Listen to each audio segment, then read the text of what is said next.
আসসালামু আলাইকুম সম্মানিত দর্শক। আশা করি আপনারা সবাই অবশ্যই ভালো আছেন। আজ এমন একটি বিষয় নিয়ে কথা বলতে চাই, যা আমাদের প্রত্যেকের দৈনন্দিন জীবনের সাথে ওতপ্রোতভাবে জড়িত। অথচ যার ভবিষ্যৎ নিয়ে আমরা এক গভীর অনিশ্চয়তার মধ্যে পড়েছি। আপনি যদি গত কয়েকদিনের খবরের কাগজ কিংবা টেলিভিশনের দিকে তাকান, তবে আমি নিশ্চিত আপনি দেখবেন চারিদিকে শুধু হাহাকার আর আশঙ্কার কথা। বিশেষ করে আমাদের বিদ্যুৎ পরিস্থিতি এবং এর সাথে জড়িয়ে থাকা অর্থনীতির যে চিত্র ফুটে উঠছে তা রীতিমতো পিলে চমকে দেওয়ার মতো। এই যে নতুন সরকার আসার পর আমরা অনেক স্বপ্ন দেখেছিলাম, কিন্তু বর্তমান বাস্তবতায় দাঁড়িয়ে আমাদের কিন্তু মনে হচ্ছে আমাদের সামনে এক কঠিন অগ্নি পরীক্ষা বাস্তবসম্মতভাবে অপেক্ষা করছে। দেখুন, ইতিহাসের এক অদ্ভুত পুনরাবৃত্তি আমরা দেখছি, যে ইকবাল হাসান মাহমুদ টুকুকে আমরা একসময় বিদ্যুৎ প্রতিমন্ত্রী হিসাবে দেখেছিলাম এবং যার সময়কাল নিয়ে নানা বিতর্ক ছিল, তিনিই কিন্তু আজ আবার এই গুরুত্বপূর্ণ মন্ত্রণালয়ের দায়িত্বে। ২০০১ থেকে ২০০৬ সালের সেই দিনগুলোর কথা কি আপনাদের মনে পড়ে?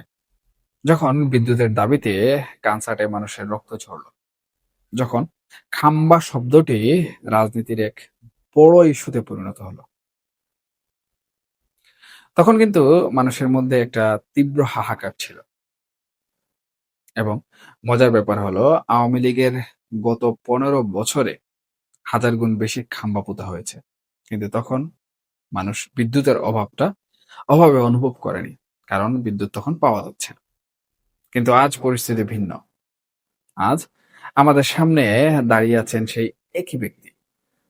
তবে প্রেক্ষাপটটা আমি মনে করি সম্পূর্ণভাবে পাল্টে গেছে। আমাদের বর্তমান বিদ্যুৎ মন্ত্রী সম্প্রতি একটি মন্তব্য করেছেন, যা নিয়ে সারা দেশে তোলপাড় চলছে। তিনি বলেছেন, ঋণ করে ঘি খাওয়ার চেয়ে না খেয়ে থাকা ভালো। কথাটি শুনতে হয়তো তাত্ত্বিকভাবে বেশ ভালো লাগে, কিন্তু একজন সাধারণ মানুষের কাছে এর অর্থ হলো সামনের গরমে আমাদের হয়তো ঘন্টার পর ঘন্টা অন্ধকারে কাটাতে হবে। কিন্তু প্রশ্নটা হলো, আমরা কি আসলেই ঘি খেয়েছি?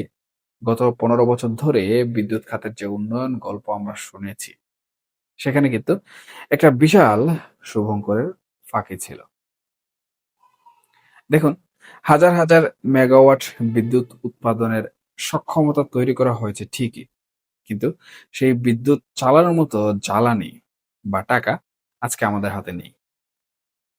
একবার ভেবে দেখুন তো, প্রায় ১ লক্ষ কোটি টাকা সরকার বিভিন্ন বিদ্যুৎ কোম্পানি ও আদানির কাছে দেনা হয়ে আছে। এই বিশাল পরিমাণ টাকা কোথা থেকে আসবে? সরকারের কাছে তো জমানো কোনো টাকা নেই, বরং দিন দিন ঋণের বোঝা আরো ভারী হচ্ছে। দেখুন, আমাদের বিদ্যুৎ খাতের বড় সমস্যা হলো এর ব্যবস্থাপনা। আপনি পায়রা বা ভুলার দিকে তাকালে দেখবেন, সেখানে বিশাল বিশাল বিদ্যুৎ কেন্দ্র তৈরি হয়ে পড়ে আছে, কিন্তু সেই বিদ্যুৎ জাতীয় গ্রিডে আনার মতো সঞ্চালন লাইন আজও কিন্তু ঠিকঠাক মতো করা সম্ভব হয়নি। অর্থাৎ কেন্দ্র আছে, উৎপাদন ক্ষমতাও আছে, কিন্তু সাধারণ মানুষের ঘরে সেই বিদ্যুৎ পৌঁছানোর পথটাই তৈরি হয়নি। অথচ বসে বসে সেই কেন্দ্রগুলোর জন্য আমাদের বিশাল অঙ্কের ক্যাপাসিটি কিন্তু চার্জ গুনতে হচ্ছে। আমি মনে করি এটি এক ধরনের জাতীয় অপচয় ছাড়া আর কিছুই নয়। কিন্তু দায়টা কে নেবে? এখন মন্ত্রী মহোদয় যখন বলেন যে লোডশেডিং ভালো, তখন সাধারণ মানুষের মনে বিরূপ প্রতিক্রিয়া হওয়াটাই কিন্তু স্বাভাবিক। কারণ মানুষ নিরবিচ্ছিন্ন বিদ্যুতের আশায় সরকারকে কর দেয়, সরকারকে ট্যাক্স দেয়। পরিস্থিতি আরো জটিল হয়েছে আন্তর্জাতিক রাজনীতির কারণে। ইরান এবং ইসরায়েলের মধ্যে যে অস্থিরতা, তার প্রভাবে বিশ্ববাজারে তেলের দাম হুট করে কিন্তু বেড়ে গেছে। আবার হরমুজ প্রণালী যেভাবে বন্ধ হওয়ার কথাবার্তা হচ্ছে, যদি বন্ধ হয়ে যায় তবে তেলের দাম ব্যারেল প্রতি $২০০ ছাড়িয়ে যেতে পারে। এখন একবার ভাবুন, বাংলাদেশ যেখানে বর্তমানে $৮০ থেকে $৯০ তেল কিনতেই হিমশিম খাচ্ছে, সেখানে $২০০ দিয়ে তেল কেনা কি আমাদের দেশের পক্ষে সম্ভব? যদি সরকার তেলের দাম বাড়িয়ে দেয়, তবে কিন্তু মুহূর্তের মধ্যে পুরো দেশ অচল হয়ে পড়বে। ট্রাক, বাস, লঞ্চ, এমনকি আমাদের স্বপ্নের মেট্রো রেলের ভাড়াও হু হু করে কিন্তু বেড়ে যাবে। এর সরাসরি প্রভাব পড়বে আমাদের নিত্যপণ্যের বাজারে। বাজারে গিয়ে দেখবেন কাঁচামরিচ থেকে শুরু করে চাল, ডাল সবকিছুর দাম হাতের নাগালের বাইরে চলে গেছে। এই যে একটা চেইন রিঅ্যাকশন বা শৃঙ্খল বিক্রিয়া শুরু হতে যাচ্ছে, এটি কিন্তু খুব ভয়াবহ। বিদ্যুতের অভাবে কলকারখানায় উৎপাদন ব্যাহত হবে, আর উৎপাদন কমলে জিনিসের দাম বাড়বে। এর সাথে যুক্ত হয়েছে নতুন নতুন ট্যাক্স আর ভ্যাটের বোঝা। সাধারণ মানুষের পকেট থেকে টাকা বের করে এনে এই ঋণের বোঝা শোধ করার চেষ্টা করা হচ্ছে। কিন্তু মানুষের পিঠ তো আসলে দেয়ালে ঠেকে গেছে।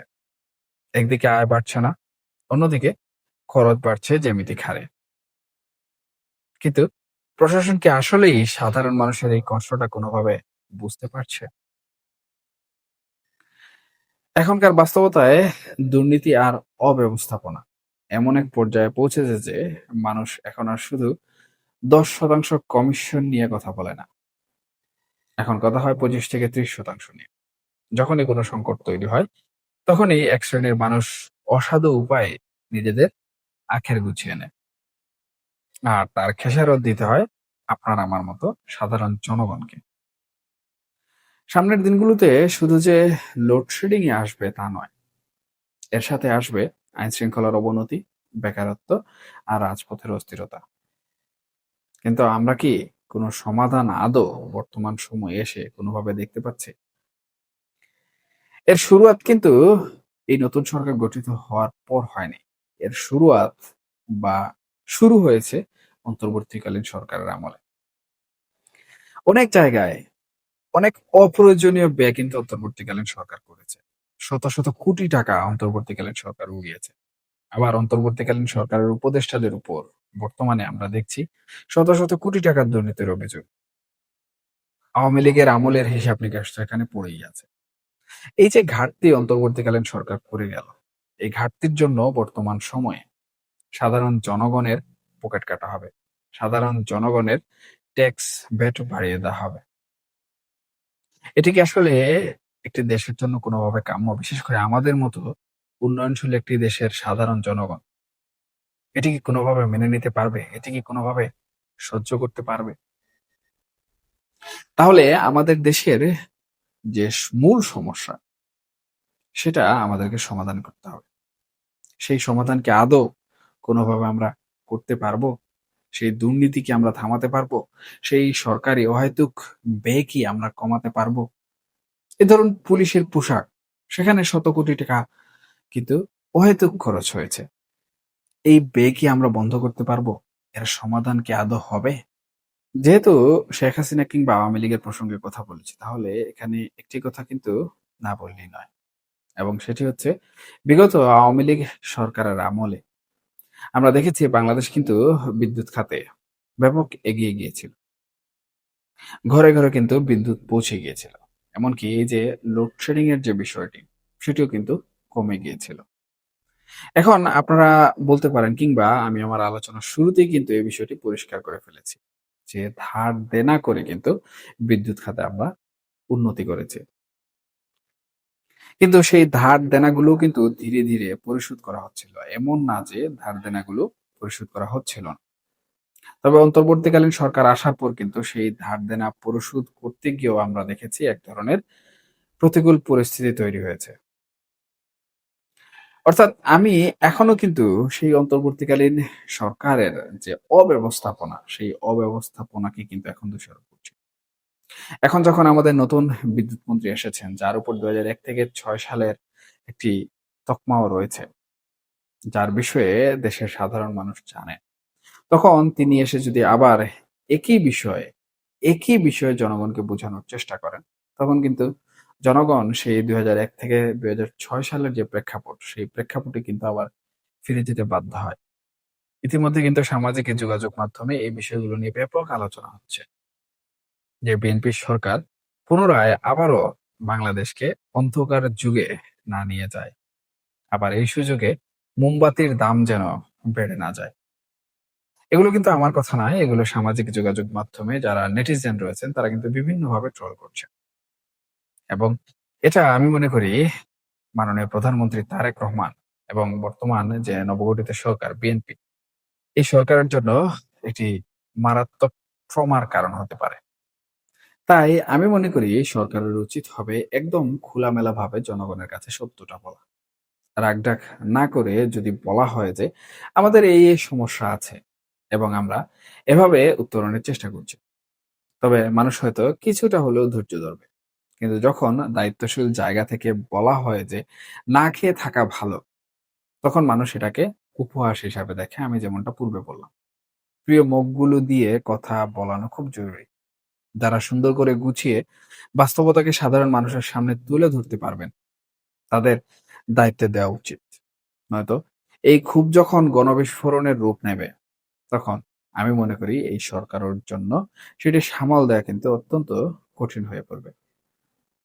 আসলে আমরা এক কঠিন সময়ের মধ্য দিয়ে যাচ্ছি। একদিকে ডলার সংকট, অন্যদিকে জ্বালানি সংকট। আর তার সাথে যুক্ত হয়েছে নীতি নির্ধারণী পর্যায়ের শুরুতেই ব্যর্থতা। কিন্তু দিন শেষে আমাদের এই দেশটাকেই রক্ষা করতে হবে। পরিস্থিতির সাথে কিন্তু মানিয়ে নেয়ার চেষ্টা করতে হবে। কিন্তু আমাদের প্রশ্ন তোলাও কোনোভাবে বন্ধ হয়ে যাবে না। কেন আজ ৳১,০০,০০,০০,০০০ দেনা হলো? কেন প্রয়োজনীয় সঞ্চালন লাইন তৈরি হলো না? এই উত্তরগুলো আমাদের অবশ্যই পেতে হবে। অন্তর্বর্তীকালীন সরকার কেন অহেতুক টাকা খরচ করল?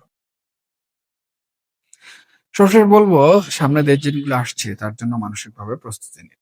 বিদ্যুৎ হয়তো নিয়মিত থাকবে না। বাজারের বেগ হয়তো আগের মতো পূর্ণ হবে না। কিন্তু আমাদের ঐক্যবদ্ধ থাকতে হবে। সরকারকে বুঝতে হবে যে শুধু পরিসংখ্যান দিয়ে উন্নয়ন হয় না। উন্নয়ন হতে হয় মানুষের জীবনযাত্রার মানে। যদি মানুষের ঘরে আলো না থাকে, পেটে ভাত না থাকে, তবে সেই উন্নয়নের কোনো মূল্য নেই। আজকের মতো এ পর্যন্তই। সবাই ভালো থাকুন, সুস্থ থাকুন এবং আমাদের দেশের জন্য, দেশের কল্যাণের জন্য মহান সৃষ্টিকর্তার নিকট দোয়া করবেন। অবশ্যই নিরাপদে থাকবেন। আল্লাহ হাফেজ।